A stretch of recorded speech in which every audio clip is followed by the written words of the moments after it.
in the 10 years that you spent out in the United States, what were the most challenging years out there? And what were the challenges that you ran into that you just hadn't anticipated?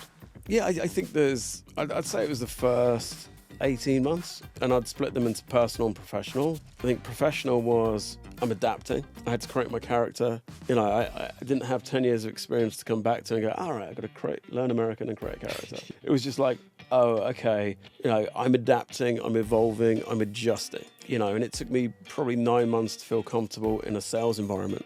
Because I didn't know, NCAA basketball. I wasn't in a fantasy football league. I wasn't aware. I hadn't spent the time and really kind of embraced the culture as I should. So that took me a long time, because initially what you're doing is you're doing founder-led sales.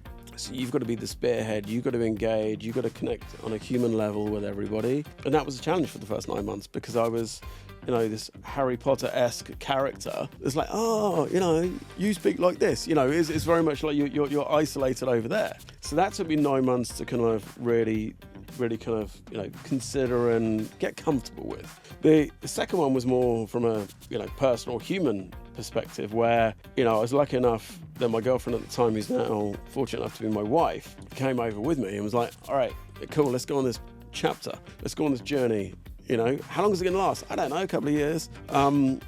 And that was a challenge. And that was a challenge because you were affecting somebody else's life. And we'd move from our, lovely, very small, flat in Bermondsey to Portland, not knowing anybody.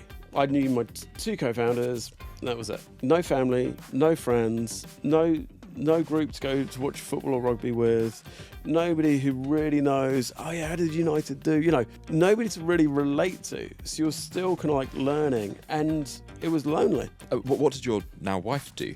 She was able to keep her job and work remotely. Wow, okay, that's big, 2013, right? I mean, that was huge for us, because it allowed some consistency, some level of consistency for her. And then we had one rule going over there, which is all she had to do was say, I want to go home. And that would have been it. It'd be like, cool, right, let's go. Because to me, it wasn't worth putting the relationship on the line for. And the relationship was more important than Opal. And I never wanted her to feel trapped. Like, okay, we're going over to, and it was my adventure, it was my journey. She was just great to be supportive and going over. And I know you're going through a very similar thing. Yeah.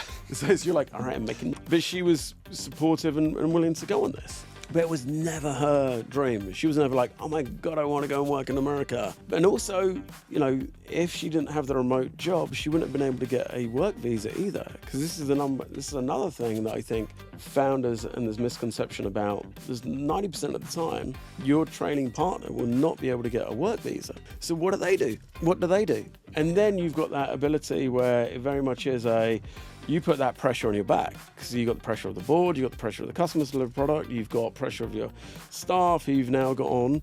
But then when you get home, quite rightly, you've got the pressure of your spouse, where it's like, hey, you took me out of my friendship group with my mates. I'm now lonely and alone. I can't work. What's going on?